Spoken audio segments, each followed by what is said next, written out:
Docteur, merci beaucoup. Merci de m'avoir accordé la parole. Notre sujet de ce soir 20 mai, ce jeudi, s'intitule la pratique de la médecine légale en Afrique. Rapidement, le plan à suivre. Au premier point, le but. Pourquoi l'Afrique et non l'Europe ou l'Amérique ou tout simplement la pratique de la médecine légale tout court? Donc, au deuxième point, la terminologie. Donc, certains termes dans ce sujet pourront bien nous aider à comprendre le vif de la matière. Au troisième point, la médecine légale. Vous allez comprendre que cette médecine légale est subdivisée en deux parties importantes. Nous avons la médecine légale clinique et la médecine légale pathologique. Nous allons expliquer cela. Et enfin, nous allons conclure en citant quelques points saillants. Et enfin, les échanges pourront nous aider à cristalliser certains points non évoqués.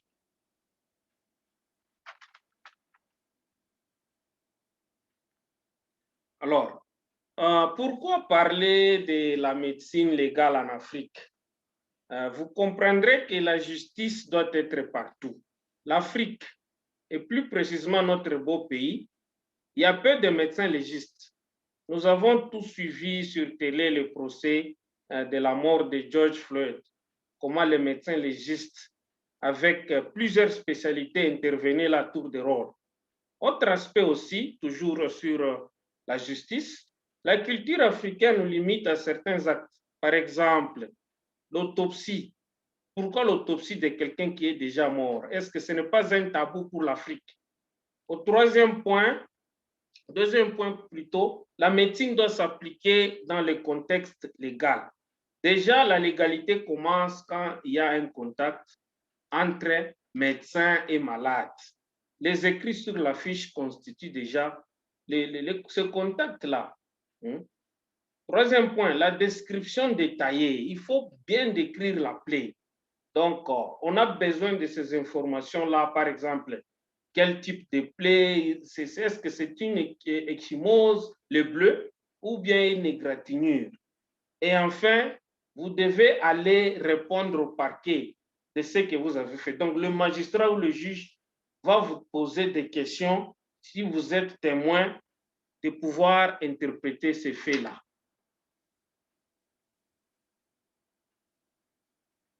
Alors, vous comprendrez que la médecine légale par priorité, la médecine légale est en deuxième position. La thérapeutique vient en première position. Donc, le volet thérapeutique prime sur le volet forensique. Nous devons instruire nos malades et même les policiers qui, en cas qu'un malade vient porter plainte au bureau de la police, il faut l'acheminer à l'hôpital car le pronostic vital peut être en jeu. Le temps de recevoir les antirétroviraux, par exemple, dans la prophylaxie. Donc, il ne faut pas chasser. Le médecin aussi ne peut pas chasser le malade. On va d'abord voir le policier. Non. Le policier, le médecin va appeler le policier, mais dans l'entretemps, il administre les premiers soins, bien sûr.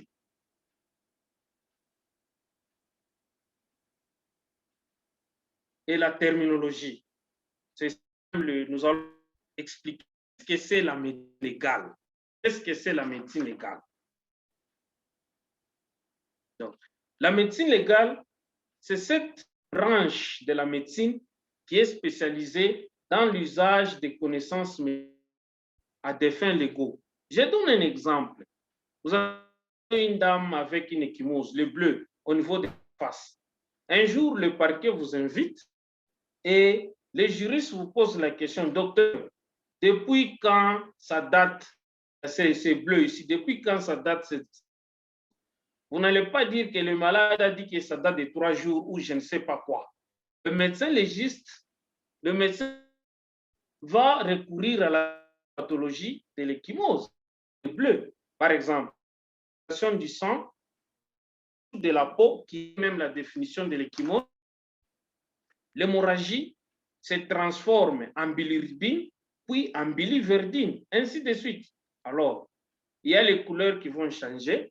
D'abord, ça devient rouge, puis noir, Évidemment, si la peau est noire, là, ça devient compliqué. Et puis violet, puis brun, puis vert. Et enfin, la couleur jaune, qui signifie que l'échymose là est déjà au-delà de 18 heures.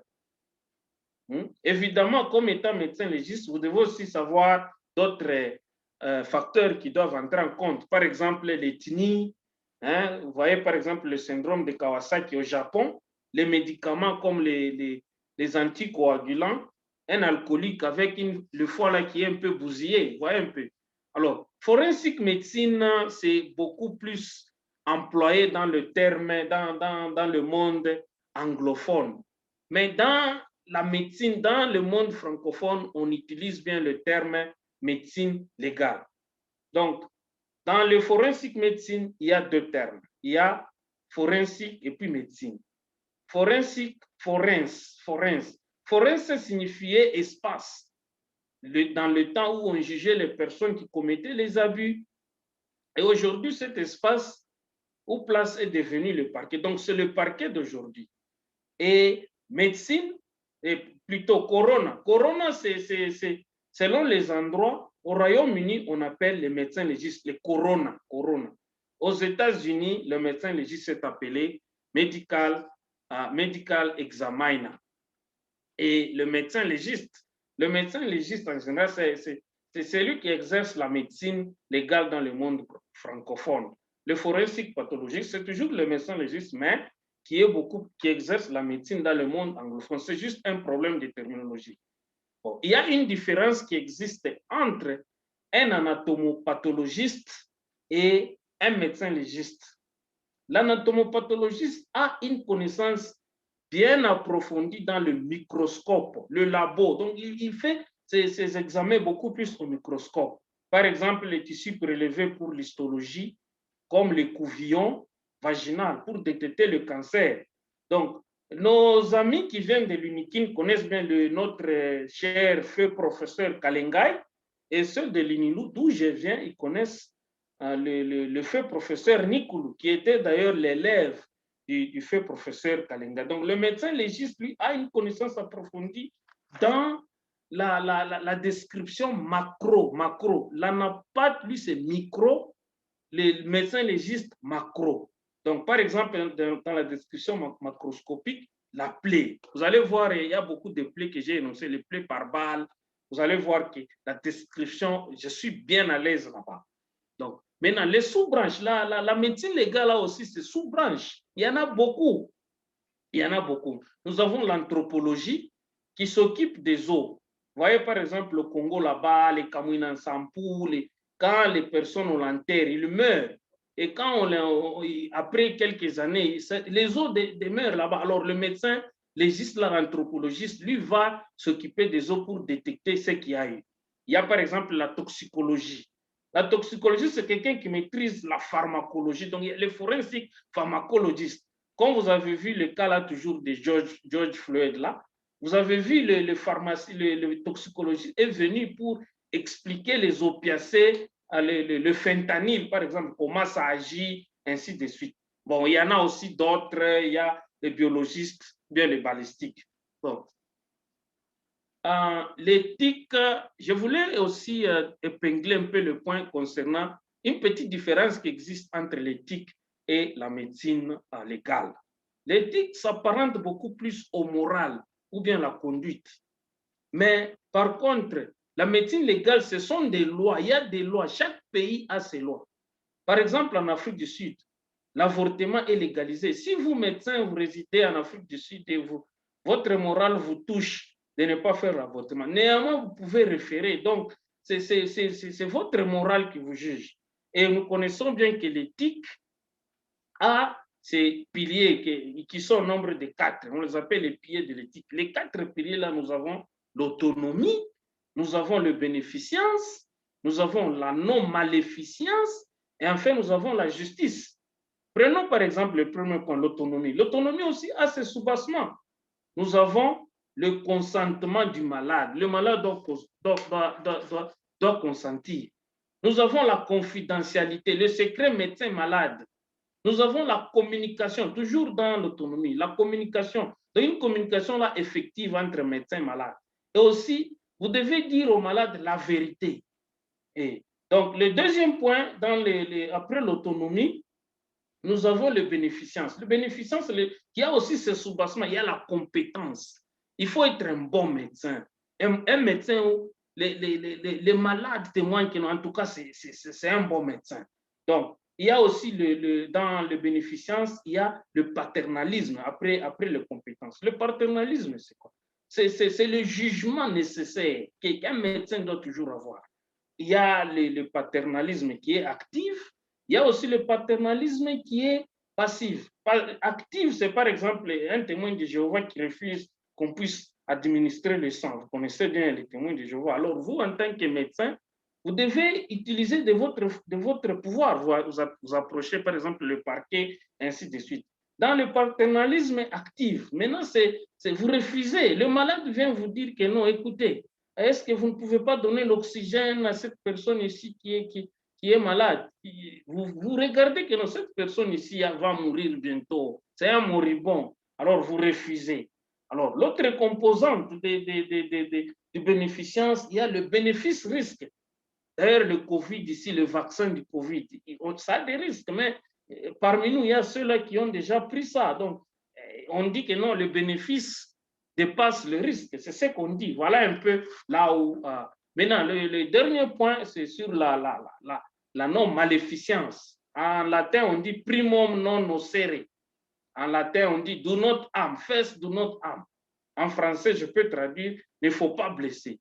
Et enfin, la justice, il y a la justice distributive. Donc, pour la rationalisation ou bien l'optimisation du traitement, il ne faut pas qu'il y ait des gaspillages. Mais retenez que c'est vraiment difficile de faire un peu cette distinction-là. Et maintenant, les lois. Nous avons beaucoup de lois. Nous avons par exemple l'ordre des médecins. Tout médecin doit s'enregistrer avant de pratiquer la médecine. Si vous ne faites pas ça, c'est illégal. Et je me rappelle au Congo, on nous avait donné une brochure jaune là juste après l'enregistrement à l'ordre des médecins. Et tout se trouve là. L'autre loi, il y a aussi les offenses sexuelles. La loi sur les offenses aux enfants. La registration de la naissance et la mort. Ici, dans le monde anglophone, nous appelons ça Birth and Death Registration Act. Act, là, c'est loi. Hein? Act, là, c'est loi. La loi sur le trafic routier, quelqu'un qui est ivre. Et aussi, très important, il y a ce que nous appelons les inquests. Inquest, c'est-à-dire l'enquête. L'enquête, c'est-à-dire l'officier de police judiciaire trouve quelqu'un mort. Pour lui, d'abord, c'est une mort suspecte. Donc, il doit informer. Voilà un peu, de manière ramassée, la différence entre l'éthique et la médecine légale. Et la médecine légale, maintenant, est divisée en deux grandes parties. Il y a une médecine qui s'applique, le médecin légiste s'applique seulement aux vivants, qui est la médecine légale clinique. Et il y a aussi qui s'applique chez les morts, ce que nous appelons la médecine légale pathologique. Comme vous avez vu, thanatologie, thanatos signifie mort. Et vous avez bien vu sur cette image ici, on vous appelle maintenant de comparaître au parquet. Vous êtes au parquet. Il y a 4 étapes importantes que vous devez maîtriser. Première partie, d'abord, vous devez prêter serment. Je jure de dire la vérité, toute la vérité et rien que la vérité. Donc, il ne faut pas mentir. Si vous mentez, on peut vous arrêter parce que vous êtes sous serment. Deuxième étape, vous devez donner vos qualifications, pas mentir, parce qu'il vérifie. Vous allez voir que le juge ou le magistrat, il écrit, au moment où vous parlez, lui écrit. Donc, c'est pour vérifier après. Et puis, l'expertise. Troisièmement, dans les 4 étapes là, vous avez votre rapport là maintenant. On va vous demander, est-ce que tu peux nous expliquer un peu? Alors là, vous devez parler, vous allez au dossier, allez seulement ce qui est essentiel. Ce qui est essentiel, qui vous a conduit à conclure. Et enfin, il y a maintenant la dernière partie, qui est la partie difficile. C'est la partie qu'on appelle des challenges ou bien la partie de contre-expertise ou bien cross-examination. On appelle ça cross-examination. Ici, il faut être calme, il faut être posé parce que la partie défense. La partie défense va vous acculer avec des questions là qui peuvent même vous irriter, qui peut même, pour que vous puissiez perdre. C'est comme le corbeau, le renard, quoi. Maintenant, nous entamons la première partie qui s'appelle la médecine légale clinique. Donc, le médecin légiste s'occupe que des vivants. Là, il y a toute une panoplie des éléments. Nous avons les viols, violences sexuelles. Ici, les violences sexuelles, c'est, vous ne vous connaissez pas, peut-être vous habitez. Mais il y a aussi les violences domestiques. Donc, du couple, vous êtes marié, il va porter plainte, ça existe. Les abus des enfants. Et d'ailleurs, l'ONG ici, l'UNICEF, s'appuie sur ça. L'ivresse au volant. Il y a toujours des conflits entre policiers et les policiers et les chauffeurs au volant. Et puis, il y a aussi le traitement d'un prisonnier. Un prisonnier, parce qu'il est en prison, la liberté, il peut être retrouvé là-bas et il a besoin de soins. Donc, c'est le droit de l'homme.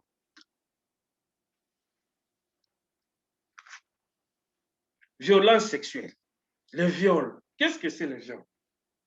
Comme le mot l'indique, c'est une pénétration sexuelle d'une victime. Bien sûr, ça peut être un homme, ça peut être une femme. Bon, souvent, c'est une femme par un accusé ou un suspect. Le suspect ici, ça peut être aussi un homme ou bien ça peut être aussi une femme. La victime réclame qu'il y a eu pénétration sexuelle sans son consentement, sans son accord. La loi parle de l'illégalité aussi et aussi de manière intentionnelle. Donc, rappelez-vous, chaque pays a ses propres lois. Donc, la définition ici que je vous parle, c'était tiré du code pénal du pays, l'Afrique du Sud. Le Congo a aussi ses lois. Le Botswana a aussi ses lois. Et l'Afrique, n'importe quel pays a aussi ses lois. Donc, retenez que ça dépend de chaque pays. Maintenant, si vous voyez bien dans cette définition, il y a 4 mots clés, 4 mots qui sont vraiment nécessaires qu'il faut connaître. Il y a l'illégalité, il y a l'intentionnalité, il y a pas d'accord ou de consentement et enfin, il y a la pénétration sexuelle. C'est pourquoi c'est déconseillé de conclure sur une fiche médicale ou bien aller au parquet dire que non, il y a eu viol ou bien raconter des bobards. Là, la défense va vous mettre en difficulté. Il va vous mettre en difficulté parce qu'ils savent que c'est ici où nos confrères, par manque de médecins légistes, n'importe quel médecin généraliste il peut aider. Donc, c'est là où maintenant on peut vous mettre en difficulté. Donc, parlez seulement, il y a eu pénétration ou pas, c'est tout. Coups et blessures. Hein? Donc, retenez aussi que ce qu'il faut retenir, c'est que l'absence de lésion ne peut pas nécessairement dire qu'il n'y a pas eu pénétration. Donc, voilà un peu ça. Dans les examens systématiques, bon, il faut voir un raisonnement médical. Hein? Vous posez des questions. Par exemple, est-ce qu'on vous a donné le endormi comme le sujet Bouchard? Mon professeur nous a en train. Les coups de poing là, sont. Est-ce qu'il y a des points au niveau de la face, au niveau des objets contondants, puisque les coups de poing, c'est les objets contondants, des seins, hein, des morsures. Il faut opérer tout cela et documenter ça correctement. L'examen logique, très capital. Mais ici, il faut faire attention parce que quelques de nos amis ont été pour des allégations que non, on m'a violé. Il faut toujours avoir un témoin. Ici, nous appelons les chaperons. Les chaperons, c'est le terme qu'on appelle en anglais. Je ne sais pas en français, c'est toujours chaperon, mais le témoin, voilà un peu le terme là que j'allais dire. Donc, alors, très important de tenir qu'une déchirure qui est localisée à la partie postérieure du périnée, c'est-à-dire à 6 heures. Bon, comment nous représentons le vagin, le périnée, donc à 6 heures de représentation. Donc, c'est vraiment pathognomonique de la pénétration. Les examens complémentaires, bon, le sang pour la toxicologie que le malade là vous a dit que peut-être on lui a donné un élément somnifère, l'urine, ainsi de suite.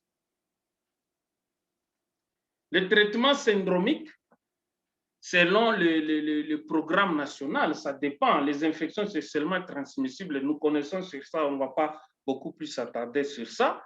Le traitement aussi, selon le PNM, le programme national de lutte contre le sida, donc les antirétroviraux, traitement contre l'hépatite, les tétanos, le volet psychologique, c'est très important, hein, très capital. Une blessure mentale peut prendre beaucoup de temps à guérir, voire même ça peut rester toute la vie du malade. Donc, qui est la blessure physique. La blessure physique termine, mais la blessure mentale peut rester et ça peut même rester. Alors, référez, faites la médecine propre, référez chez les spécialistes. Bon, bien sûr, si vous n'en avez pas, vous pouvez toujours vous débrouiller, mais il faut vraiment avoir une bonne formation sur ça parce que ça peut aider nos confrères à se rétablir rapidement. Les complications, bon, il peut y avoir les complications comme les fistules. Il faut envoyer chez les gynécologues ou bien envoyer chez les chirurgiens. Ils peuvent savoir. Les volets légaux. Voilà pourquoi nous parlons. Nous voulons qu'il y ait une justice. Hein? Le but même de notre sujet, aider la justice à faire bien le travail correctement. Voilà. Bon, j'ai parlé, vous voyez, dans l'examen négatif, ça dit blessure. Cela ne veut pas dire qu'il n'y a pas eu viol. Alors, vous voyez le monsieur ici qui s'arrose vraiment avec sa bière, hein, qui est bien à l'aise là. Il est en train il aura des problèmes avec la police. Il aura des problèmes avec la police. Alors, ici, on préfère bien le terme sous l'influence. Si le policier vous arrête, vous allez dire non. Monsieur, vous êtes sous l'influence de l'alcool ou je ne sais pas quoi. Donc, comment définir les sous-influences de l'alcool ou bien notre situation? Donc, un état physique ou bien un état mental, physique et mental, qui est anormal, qui est lié à une consommation de l'alcool ou même un autre médicament, comme je l'ai dit. Alors, ça affecte l'intellectualisme, ça affecte le contrôle, ça peut même amener la mort, c'est-à-dire vous cognez comme il est là au volant, il ne sait pas ce qui vient devant, il peut cogner. Alors, les effets, nous les savons. L'alcool a un effet stimulant au début, mais dépressif au finish. Parmi nous, chers auditeurs, il y a ceux-là qui ont bu. Hein. Nous connaissons bien les effets de l'alcool. Moi, j'avais pris un peu là, mais j'ai déjà stoppé. Bon, ça m'engage que moi-même. Vous voyez qu'après la prise, vous commencez à vous lever, vous commencez à sourire, vous commencez à danser, vous pouvez même dire que je vais nager là-bas et au finish, on peut vous ramasser là-bas et on fait le post-mortem. Et les lois ici sont très, très sévères. Donc, comme je vous ai dit là, ce sont des lois de l'Afrique du Sud. Donc, la dose limite de l'alcoolémie pour un chauffeur ordinaire, c'est-à-dire comme toi, comme moi, nous roulons normalement, c'est la dose limite, c'est 0,005 grammes par 100 millilitres. Donc, quand vous arrêtez ton test, vous êtes là-bas, vous n'avez pas de problème. À Londres, c'est 0,08. Oui, 0,08 si je me rappelle. Alors, chez les chauffeurs, ça c'est pour les chauffeurs ordinaires. Mais regardez que pour les chauffeurs professionnels, comme le chauffeur qui conduit le bus, c'est 0,02, donc c'est réduit. C'est réduit pourquoi, vous connaissez, il connaît la loi, il peut entraîner la mort de beaucoup de personnes. Voilà pourquoi on lui a donné le permis de conduire, on lui a expliqué tout cela. L'autre loi, la loi sur la procédure criminelle. Cette loi, en Afrique du Sud, un médecin ou un infirmier, même ici au Botswana, peut enlever, extraire le sang. Voilà le terme, il peut extraire le sang. Souvent, les infirmiers fuient, ils ont peur d'aller au parquet, mais c'est leur droit. Un infirmier qui est enregistré, vous devez lui dire non, c'est écrit dans cette loi ici, la procédure criminelle. Donc, attention, il faut toujours prélever deux échantillons. Pourquoi? L'un, c'est pour le malade, et deux, vous gardez ça. En cas de problème au parquet, on peut dire que non, je ne connais pas le sang là, je ne connais pas comment on a examiné. Alors, vous pouvez maintenant donner à eux maintenant la partie défense pour aller tester et aussi comparer des deux dosages-là. La loi sur la Constitution de la République. En Afrique du Sud, ceci, c'est pour les chauffeurs. Il y a des chauffeurs un peu difficiles là, qui refusent qu'on puisse les tester, qu'on puisse les prélever des sangs. Là, c'est les droits fondamentaux, human rights, les droits de l'homme. Mais la Constitution ici donne le pouvoir aux policiers d'utiliser une force minime là, une force minime pour maîtriser le chauffeur afin que le sang soit extrait. Mais retenez que le médecin ne doit pas s'interposer entre le chauffeur et le policier. Il peut user de sa discrétion, le chauffeur peut user de sa discrétion dans les conditions qui me permettent. Il dit non, non, en tout cas, la coopération n'est pas bonne. Bon, les examens, l'examen, toujours un médecin doit toujours faire un examen systématique. Je ne fais que répéter cela. Donc, appliquer un raisonnement médical, la documentation.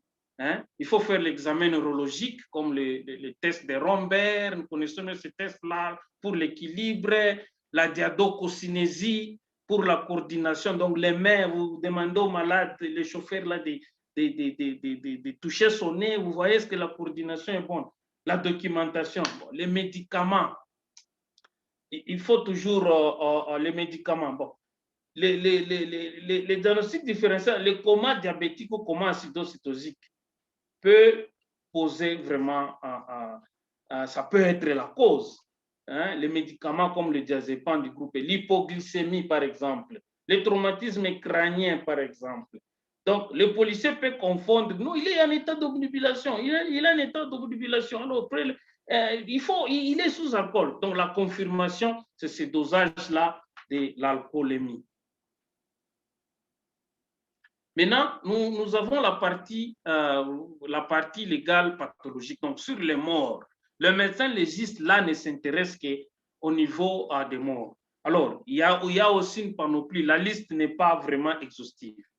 Hein, là, ce n'est pas limité. Il y a mort par asphyxie, pendaison, l'étranglement au cou, mort par électrocution dans le courant électrique, la mort chimique, hein, donc brûlure chimique comme l'acide sulfurique par exemple, hein, le monoxyde de carbone provenant du feu, cyanure, la strychine. Mort par objet contondant ou bien par objet tranchant. Le couteau, par exemple, mort par accident de transport, c'est vraiment beaucoup. Mort par balle, ça c'est fréquent. Et d'ailleurs, c'est ce que nous allons parler de ça. Mort dans des institutions comme dans les hôpitaux, la mort par balle est vraiment fréquente. Alors, mort par arme à feu ou bien mort par balle. Les États-Unis d'Amérique et l'Afrique du Sud sont les deux pays où la mort par balle est vraiment fréquente. Donc, le médecin légiste comme objectif, il doit d'abord émettre un doute. Est-ce que c'est une plaie par balle, oui ou non? Il faut d'abord reconnaître cela. Il y a beaucoup d'informations. Donc, il faut beaucoup d'informations. C'est ça même la définition de l'investigation que le médecin légiste doit établir en faisant une autopsie de quelqu'un mourir par balle. Voilà encore le but de notre sujet. Disons-nous la vérité. Est-ce qu'au Congo, notre pays, on fait ça? Qu'est-ce que la loi dit? En Afrique du Sud ou même ici au Botswana, toute mort suspecte fait l'objet d'une autopsie post-mortem. Et les raisons de cette autopsie en cas de mort par balle, nous avons par exemple, il faut déterminer la distance. Je vais vous montrer, les images vont venir. Je vais vous montrer. Il faut enlever la balle. La personne ne peut pas mourir, être enterrée avec une balle. Vraiment, ce n'est pas correct. L'esthétique. La personne là qui a la face là qui est disfigurée, vous comprenez qu'il faut, on suture, on arrange, on essaie un peu de mettre un peu cosmétique pour que la famille puisse au moins avoir cette chance-là de revoir. Alors, la plaie, comment il faut décrire? D'abord, il y a la localisation. Cette plaie-là est située où? La forme. C'est une forme ovale. C'est quelle forme? C'est une forme croissante et crescentique, comme on dit. Cendre, ou bien, comment on appelle? La fumée, pour expliquer qu'est-ce que c'est près ou bien c'est loin. Les tatouages, des petits points là, vous allez voir tout à l'heure. Il faut mesurer cela pour la photographie. Il y a la photographie, je m'excuse, il y a une erreur là-bas. La photographie. Il faut décrire, le médecin légiste doit aussi décrire le mécanisme de la mort. Par exemple, le choc hémorragique, choc neurologique, si la balle est au niveau du cerveau, par exemple. Et aussi, il faut compléter les formalités administratives, donc le certificat de décès, etc.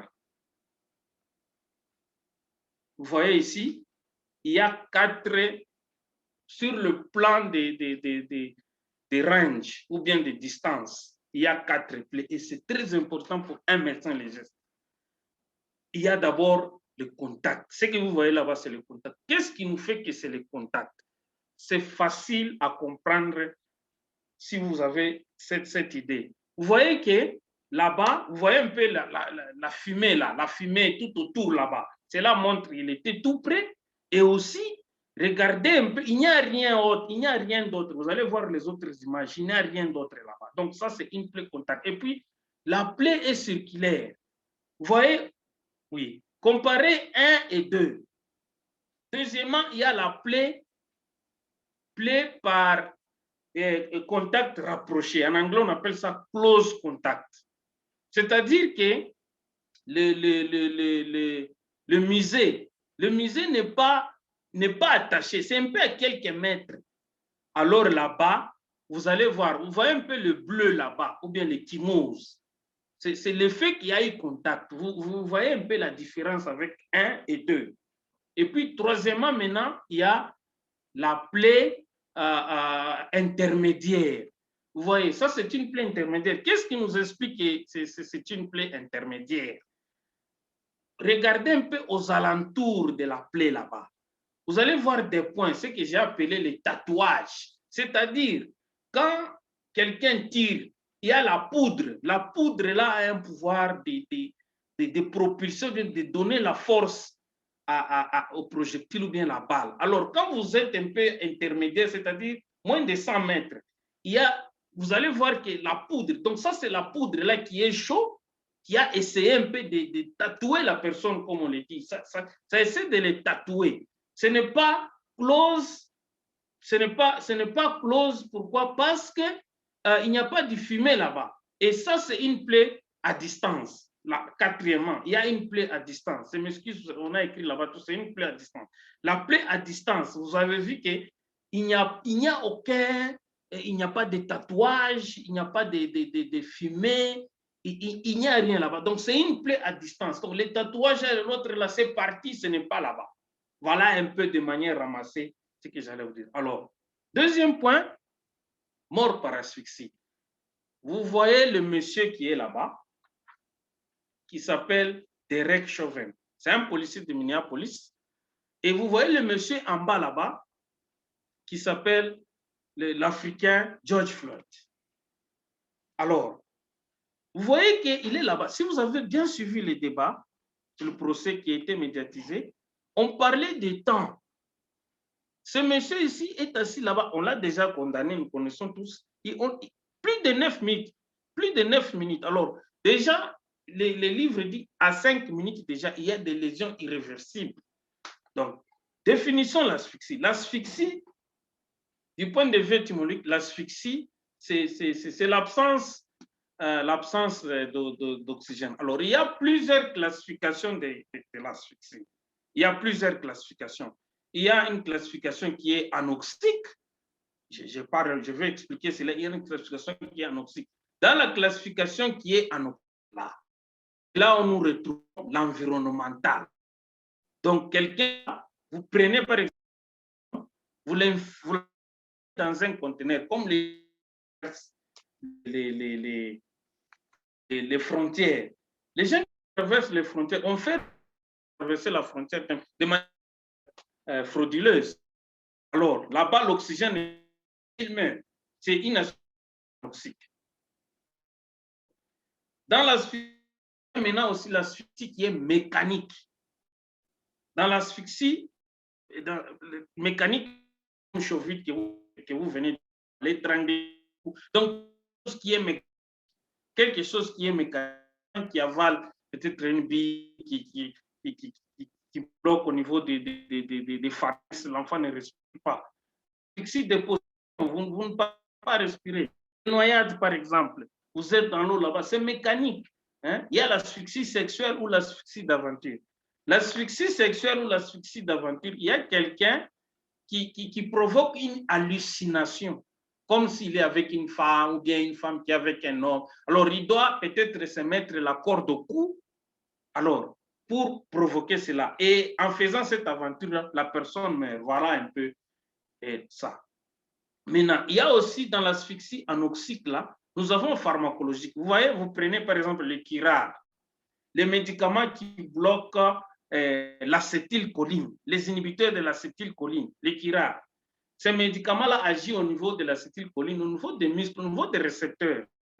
Hein? Alors, ça bloque la respiration comme les muscles intercostaux ou bien les muscles, le diaphragme et aussi la participation cérébrale, bien sûr. Il y a maintenant l'asphyxie histotoxique, là, le monoxyde de carbone. Nous savons très bien que le monoxyde de carbone a une affinité, on dit de 250 fois plus que l'oxygène, à se fixer au niveau de l'hémoglobine. Nous savons que l'hémoglobine a l'hème, n'est-ce pas? Maintenant, le monoxyde de carbone ici, lui, se fixe rapidement. Il a une affinité de 250 plus que même l'oxygène. Alors là, la personne meurt. Le cyanure d'hydrogène, ce gaz-là, ou bien le potassium là, les gens qui, le sel, il y a le cytochrome oxydase, l'enzyme. Ça agit là-bas et la personne présente l'asphyxie. Et les signes, vraiment, je vais signifier ici que les signes que vous voyez là-bas, ça dépend du type de l'asphyxie. Il y a des signes spécifiques. Par exemple, quelqu'un qui a des pétéchis, on a comprimé au niveau du cou. Les cyanoses, une coloration bréâtre. Les traumatismes, il y a par exemple, vous allez voir une photo tout à l'heure, quelqu'un qui était avec on l'a mis au cou là-bas.